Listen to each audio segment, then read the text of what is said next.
Welcome back to Jinia blogs. Jinia ব্লগসের নতুন একটা ব্লগে তোমাদের সকলকে অনেক অনেক ওয়েলকাম। তিন দিন শরীর খারাপ কাটিয়ে আমি উঠে তো দাঁড়িয়েছি অবশ্যই, সংসারের সমস্ত কাজকর্মও করছি, কিন্তু বিশ্বাস করো শরীর একদমই ভালো নেই। আর শরীর ভালো নেই বলেই ব্লগে অন ক্যামেরা তোমরা আমাকে খুবই কম দেখতে পাচ্ছ। মানে যেটুকু না দিলেই নয়, না আসলেই নয়, সেইটুকুই করছি। কারণ জানো, বহু কষ্টে এইটুকু জায়গা আমি তোমাদের মনে করতে পেরেছি, এইটুকু রিচ আনতে পেরেছি, এইটুকু এনগেজমেন্ট আনতে পেরেছি। কিন্তু যদি 2-3 দিনও ভিডিও আমার না যায়, তাহলে কিন্তু এই পুরো 3 বছরের চেষ্টাটাই আমার বিফলে চলে যাবে। সামনে জুলাই মাসে আমার 3 বছর কমপ্লিট হয়ে যাবে। তার মানে বুঝতে পারছো তো, এই যে টুকটুক করে বড় হওয়ার যে একটা কষ্ট আছে, ঠিক তেমনি একটা আশঙ্কাও আছে, একটা আনন্দও আছে।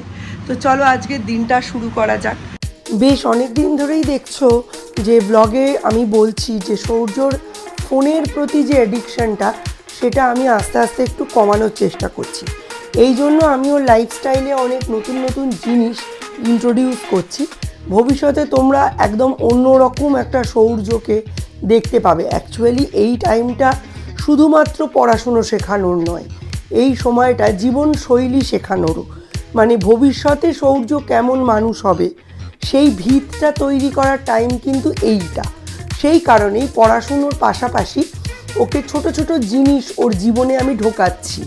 যেমন এই চেস খেলা, মেডিটেশন করা, প্রেয়ার করা, এক্সারসাইজ করা। এক্সারসাইজ মানে হার্ডকোর কিছু এক্সারসাইজ তো ওকে আমি এখন করাবো না, ওর সেই বয়সটা হয়নি। অ্যাকচুয়ালি ওর এখন যে এক্সারসাইজগুলো করার, সেগুলো সম্বন্ধে একটা সম্যক জ্ঞান বা জ্ঞান দুটোই আমার আছে। আমি বহু বছর তো ওয়ার্কআউটের সঙ্গে যুক্ত। এখনই আমি বরং 3 বছর 3.5 বছর একদমই সরে এসেছি। তো সৌর্যদের বয়সীদের ফ্রি হ্যান্ড এক্সারসাইজ এবং মেন্টাল মোবিলিটি যাতে আসে, মোটর নার্ভ যাতে স্ট্রং হয়, মাইন্ড টু মাইন্ড কানেকশন যাতে স্ট্রং হয়, এই ধরনের কিছু এক্সারসাইজ আমি ওর ডেলি রুটিনে আস্তে আস্তে মানে ঢোকানোর চেষ্টা করছি। এটা তারই একটা স্টেপ। ওকে ডিরেকশন শুনতে হবে, আমি যেভাবে বলছি সেইভাবেই ওকে কাজ করতে হবে। ফিজিক্যাল টুকটাক এক্সারসাইজ করার জিনিসপত্র আমাদের প্রত্যেকের বাড়িতেই থাকে।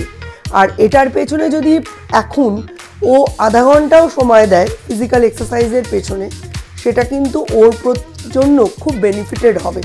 আর মেন হচ্ছে এই মেডিটেশন, যেটা তো সব সময় সর্বজন গ্রাহ্য। মাছ আনবি, ছোলা আনবি, আলু আনবি, সর্ষের তেল আনবি।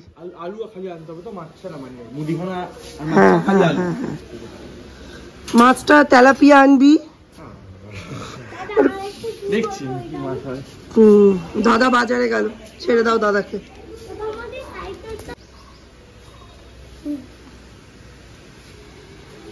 ব্রাশ ইওর টিথ, ভালো করে ঘষো। দাঁত দুটো একসঙ্গে জোড়া করো, দাঁত দুটো জোড়া করো, এবার ঘষো সুন্দর করে। প্রচুর কসরত করেছে, তাই ওকে এখন একটু খাইয়ে দেবো। এখানে ও খেলা করুক, এক্সারসাইজ করলে শক্তি বেড়েই যায়। টেস্টি।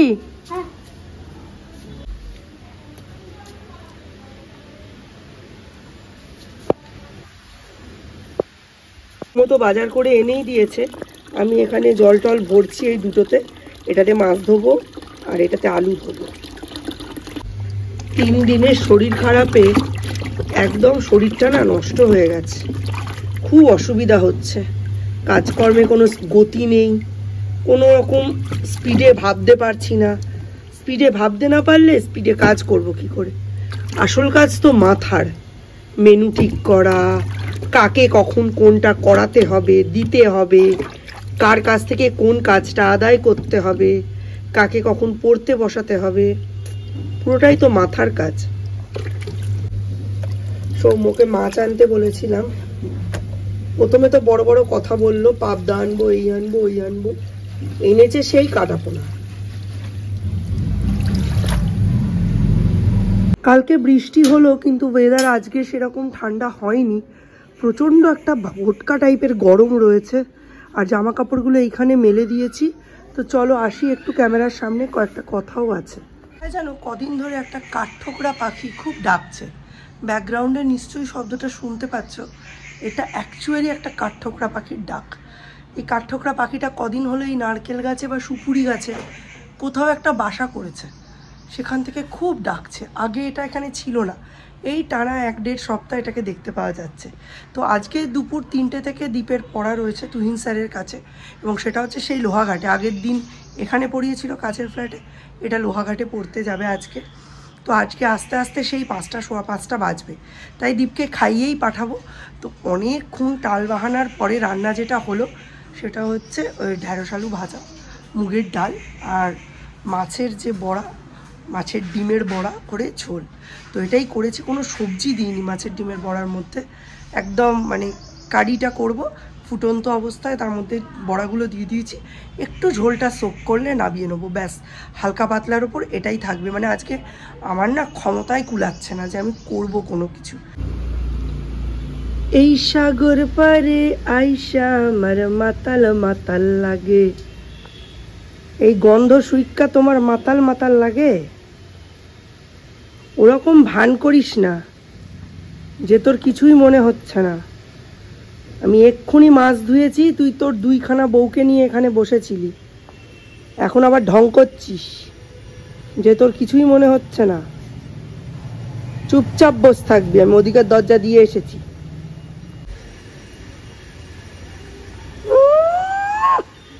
জমিদারের পোলা, গোটা একখান ফুলদানিতেও কি এর থেকে বেশি ফুল ধরে? দারুণ লাগছে, তাও কালকে 2টো ঝরে পড়ে গেছে।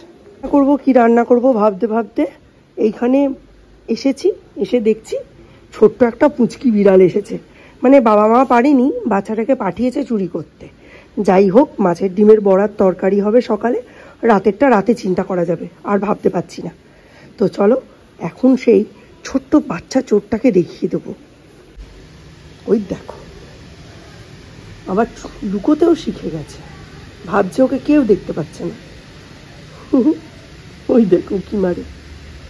পাঠিয়েছি পেঁয়াজ আনতে, এইটুকুই পেঁয়াজ ছিল। বলছে আমি তাই ভাবছি তুমি আলু বললে পেঁয়াজ বললে না, এই কেমন কথা। বড়া ভেজে আগে তরকারিটা করে নিই, একটু পরেই সরস্বতী দি চলে আসবে। বড়া ভাজা প্রায় কমপ্লিট, আর এই 4টে আছে, এই 4টে ভেজে নিই। ভেজে নিয়ে তারপর কিচেন কাউন্টার টপটা পরিষ্কার করে রান্না করব। দেখতে লাগছে তো লোভনীয়, কি মনে হচ্ছে? তরকারি করার দরকার নেই, ডালের সঙ্গে 1খানা করে দিলেই ব্যাস, ভাত একদম হাপিস হয়ে যাবে। কিন্তু এরম করলে চলবে না, 2টো ছেলে রয়েছে, তাদের খাওয়ার ব্যবস্থাটা করতে হবে। দেখেই মনে হচ্ছে একেবারে মুখে পুড়ে দিই। একটা বিশাল কাজ আজকে কমপ্লিট হলো, সেটা হচ্ছে জামা কাপড় কেচে শুকোনো। তবে তার মধ্যে একটা কাজ হয়েছে, সেটা হচ্ছে 1খানা পর্দা কেচেছি। মিস্টার বিশ্বাস পর্দা না একদম কাচতে দিতে চান না, বলে বাড়িঘর ন্যাড়া ন্যাড়া লাগে, সেই জন্য একটা একটা করে কাচতে দিচ্ছি।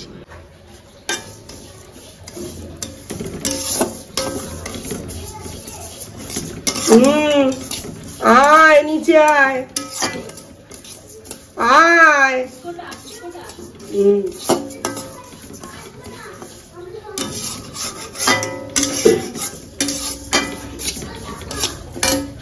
तुमको पाया है कि जैसे खोया हूँ, जी में चाहे तुमको ऐसा क्यों कहूँ। কি দারুণ দেখতে লাগছে দেখো। কদিনের অসুস্থতাতেই চোখ মুখ দেখো পুরো কালো হয়ে গেছে, মানে একদম কালি পড়ে গেছে। এত স্ট্রেস হয়ে যাচ্ছে না, কিচ্ছু মানে ঠিক করে উঠতে পারছি না। অথচ আমি তো একা নই, একা হলে শাক ভাত নুন ভাত মুড়ি জল খেয়ে কাটিয়ে দেওয়া যায়। আমার উপর আরও 1.5 জন 2 জন ওয়েট করে বসে আছে। জানো পিসিরও জ্বর। কালকে যখন চাবি নিতে গেছিলাম, পিসি বলছে আমার গা হাত পা খুব চিবোচ্ছে। আমি বললাম তুমিও বাদ যাবে না, তোমারও জ্বর হবে। কালকে বৃষ্টি হওয়ার পর থেকেই এই ময়েস্ট ওয়েদারে পিসিরও জ্বর এসেছে। আর কদিন আগেই তো শুনলে কাঞ্চনজঙ্ঘা এক্সপ্রেস সেই জায়গাতেই সেই লাইনেই অ্যাক্সিডেন্ট করেছে। আর আগের বছর কিন্তু ঠিক এইরকম সময়ে করমণ্ডল এক্সপ্রেসও অ্যাক্সিডেন্ট করেছিল। একটা বছর রেলের ব্যবস্থাপনায় কোনো রকম নিরাপত্তা ব্যবস্থায় কোনো উন্নতি হয়নি। মানুষ বেশি টাকা দিতেও রাজি আছে, কিন্তু সিকিউরিটির দায়িত্বটা কে নেবে? রেলকেই তো নিতে হবে। মন্ত্রী বলছেন যে এটা রাজনীতির সময় নয়, তাহলে কখন সময়? কখন আমরা জিজ্ঞাসা করব? নিট নিয়ে এই অবস্থা, নেট নিয়ে এই অবস্থা, রেলের এই অবস্থা, একটা কোন ভবিষ্যতের দিকে যাচ্ছি আমরা, সেটাই একটু জানাচ্ছিল। মানুষ কখন প্রশ্ন করবে এটা নিয়ে যে আর কতদিন আত্মীয় স্বজন? আজকে হয়তো আমার বাড়ির কেউ হারাচ্ছে না, আজকে হয়তো আমার পাড়ার কেউ হারাচ্ছে না, আমার শহরের কেউ হারাচ্ছে না, কিন্তু এই জিনিসটা নিজের ঘরের মধ্যে প্রতি বছর যদি এরম হতে থাকে, সে যার কারণেই হোক না কেন, যে কারণেই হোক না কেন, কেউ না কেউ হঠাৎ করে কারুর না কারুর প্রিয়জন তো চলে যেতেই পারে। তাই এটা রাজনীতির সময় নয়, এটা প্রশ্ন করার সময় নয়, এটা এগিয়ে যাওয়ার সময়। সব বুঝি আমরা, সব বুঝি বলেই আপনাদের নির্বাচিত করে আমরা একটা পোস্ট দিয়ে আমাদের সিকিউরিটির দায়িত্বে রেখেছি। আপনারা যদি না বোঝেন তার দায়িত্ব কে নেবে? আর আপনারা একটু বলুন তাহলে সময় কখন প্রশ্ন করার? খেয়ে বেরোবে বলে তাড়াহুড়ো করে সব কিছু করা। এই দেখো, এই হচ্ছে মাছের ডিমের বড়ার তরকারি, আলু দিইনি, সবকটাই মাছের ডিমের বড়া। তা ঢাকা দিয়ে রেখেছি যাতে ঘি গরম মশলার গন্ধটা একটু ভালো ইনফিউজ হয়, ঠিক আছে। আর এখানে আমি কড়াই বসিয়ে দিয়েছি, একটু পাঁপড় ভাজবো। দীপ পাঁপড় ভাজা খাবে বলেছে। তো চলো, আজকের মতো ব্লগটা এখানেই শেষ করছি। নতুন একটা ব্লগে আবার তোমাদের সঙ্গে দেখা হবে। যতটুকু পারছি শরীর খারাপ নিয়ে ঠিক ততটুকুই তোমাদের সঙ্গে শেয়ার করছি। খুব একটা স্ট্রেস এখন আমি নিতে চাইছি না, সেই জন্যেই ব্লগগুলো একটু ছোট, একটু লিমিটেড রাখার চেষ্টা করছি। আশা করছি তোমরা আগের মতোই ব্লগগুলোকে অনেক অনেক ভালোবাসা দেবে আর অনেক অনেক সাপোর্ট করবে তোমাদের। দীপ এবার খেয়ে বেরোবে, ওকে একটু ভাত বেড়ে দিলাম। এই ভাতটা সাজানোর সময় ঠাকমার কথা খুব মনে পড়ছিল। আজকের মেনুটা খুব সিম্পল, ভাত, ডাল, ভেন্ডি ভাজা, পাঁপড় ভাজা আর ডিমের বড়ার তরকারি। Tata, bye bye.